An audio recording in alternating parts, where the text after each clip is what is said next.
관한 질의를 하겠습니다. 예. 총리님께서도 유아교육과 보육에 대한 관심이 많으시리라 믿습니다. 우리나라에 태어난 아이들이 누구나 평등한 보육과 교육을 받아야 한다고 생각하는데 동의하십니까? 네. 그런데 유아교육 현장에서 보면 그렇지 못합니다.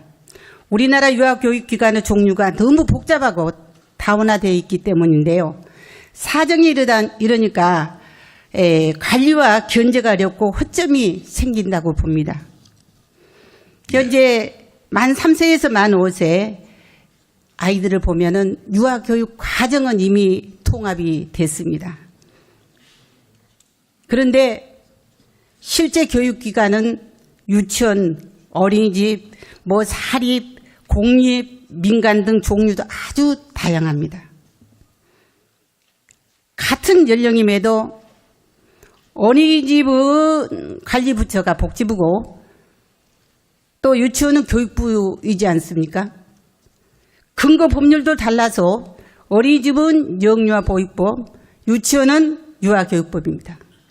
그래서 교사 양성책이라든지 처우, 정부 지원금, 학부모 부담까지 모두 약간의 다릅니다. 총리님, 이런 문제를 해결하기 위해서 전 정부에서 2013년부터 유보통합을 추진했는데요. 알고 계시죠? 네. 네. 그러면은 유은혜 사회부총리님께 질의하겠습니다. 네. 사회부총리님, 지금 분리된 유치원과 어린이집 문제를 해결하려면은 유보통합이 꼭 필요하다고 저는 보는데요. 총리님 견해는 어떻습니까?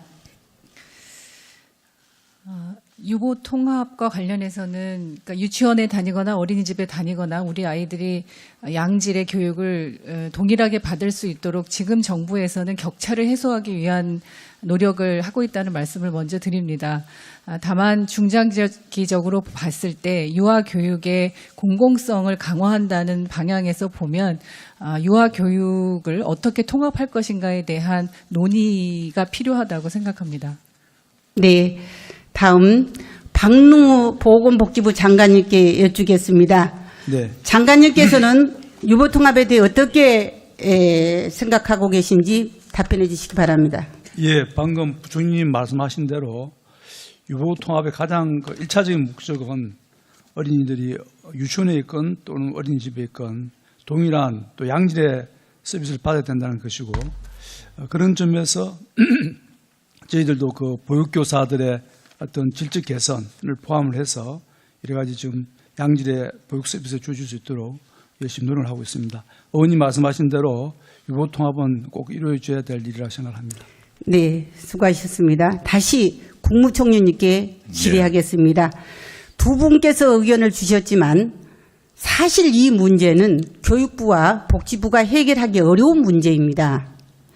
유보통합이 되면 한 부처로 통합돼야 하는데 두 부처가 선뜻 나서기 쉽지 않지 않겠습니까? 그래서 몇 년째 필요성을 공감하면서도 서로 평행선을 걷고 있는 거라 생각이 듭니다. 2014년 2월에 국무조정실에서 유보통합 추진단이 발족이 됐는데요. 그때 당시 유보통합 로드맵을 수립하고 단계적으로 통합을 추진해 왔습니다. 1단계에서 교육과정을 통합하고 2단계로 아이 행복카드 결제 시스템을 도입해서 정부 지원 시스템을 통합하고 정보 공시와 평가 제도도 통합을 했습니다. 그런데 마지막 관리부처 통합과 교사 자격 체계 정비만 남겨놓고 올 수업 돼 가지고 있는 상태입니다. 확인해 보니까 국무총리실 내 유보통합 추진단은 2018년 1월 해체됐습니다. 이제 유보통합에 대해 책임 있게 답변할 부처 자체가 없게 된 것이죠. 총리님. 네. 문재인 정부가 유보통합을 포기했다고 봐도 되지 않겠는가 그렇게 생각했는데 방금 우리 교육부 장관님과 보건복지부 장관님께서 답변하신 걸 보니까 희망이 있다라고 생각이 듭니다. 먼저 공보육을 활성화시키고 그 후에 유보통합을 계획을 하신 것 같은데요. 요즘 유치원 사건에 대해서 굉장히 의견이 분분합니다. 잘 아시겠지만은 유아교육이 처음에 시작할 때 정부에서 유아교육을 다 감당을 못하니까 민간에게 많이 의지를 했고 또 민간에게 장려를 했습니다. 그렇게 했는데 지금 현재 와서 이제 공보육을 활성화시키려고 보니 이 민간들이 자기 재산을 어때요? 조금 인정해 줘야 된다고 그렇게 말씀을 하십니다. 그에 대해서 어떻게 생각하십니까? 저는 민간들이 저의 그분들이 정말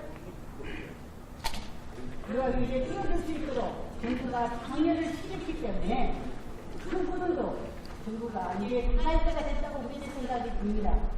개인이 20, 30명, 30억, 많게는 그때는 10억 이상을 투자를 했을 텐데 개인의 재산을 전혀 인정을 안 해준다면 저는 이것은 아니다라고 생각이 듭니다.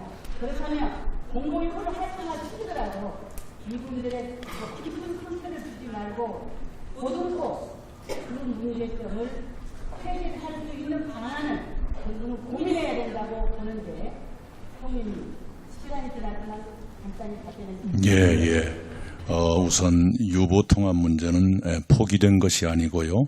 지금 국가교육회의에서 논의를 하고 있습니다. 좋은 결론을 내주기 바라고요. 이번에도 그 사립유치원 파동 이후에 보니까 참 자연스럽지 못한 일이 벌어졌지 않습니까?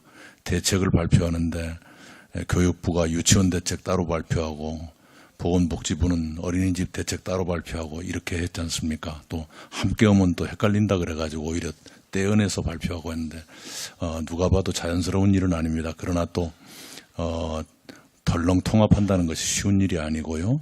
그래서 국가교육회의가 여러 가지를 잘 고려해서 판단해 주시기를 기대합니다. 그 다음에 민간의 그런 보육사업은 양면이 있죠. 하나는 어린이를 기른다고 하는 그 공공성의 측면을 무시할 수 없을 거고요. 그러면서 동시에 사유재산의 보호라는 것을 또한 무시할 수 없다고 생각합니다. 두 개를 어떻게 양쪽을 다 살리느냐 하는 지혜가 필요하다 이렇게 생각합니다. 네.